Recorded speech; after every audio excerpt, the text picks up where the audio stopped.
मी माननीय नरेंद्रजी मोदी व रेल्वे मंत्री माननीय अश्विनीजी वैष्णव यांचे विशेष आभार मानेल। अकोला शहर व अकोला जिल्ह्याकरिता त्यांनी रेल्वेच्या माध्यमातून मागील काळामध्ये अनेक चांगले कामं केले आहे। नव्याने अकोला स्टेशन इथे साऊथ सेंट्रल रेल्वेची जी जागा आहे तिथे गतिशक्ती टर्मिनल हे माननीय रेल्वे मंत्री यांच्या माध्यमातून मान्यता त्याला देण्यात आलेली आहे।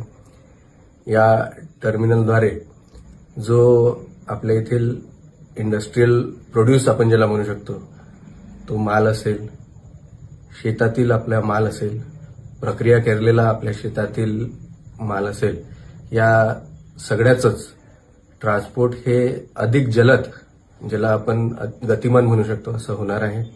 यासोबतच या टर्मिनलच्या माध्यमातून आपण जो एक्सपोर्ट असतो त्या एक्सपोर्टला लागणाऱ्या सगळ्या सुविधा असतात, म्हणजे स्टोरेज असेल, कोल्ड स्टोरेज असेल, कंटेनरला लागणारं जे सगळं इक्विपमेंट असतं हे इक्विपमेंट या टर्मिनलमध्ये तयार होणार आहे।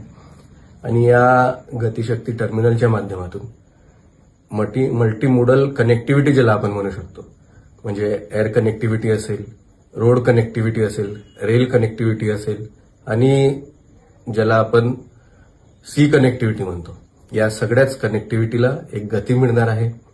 यामध्ये प्रायव्हेट पार्टिसिपेशनच्या माध्यमातून हा टर्मिनल, अत्याधुनिक टर्मिनल हा अकोला इथे बनणार आहे। एक उद्योगाला नवीन चालना मिळेल आणि त्यासोबतच आपल्या जिल्ह्यामध्ये रोजगाराच्या नवीन संधी निर्माण होतील।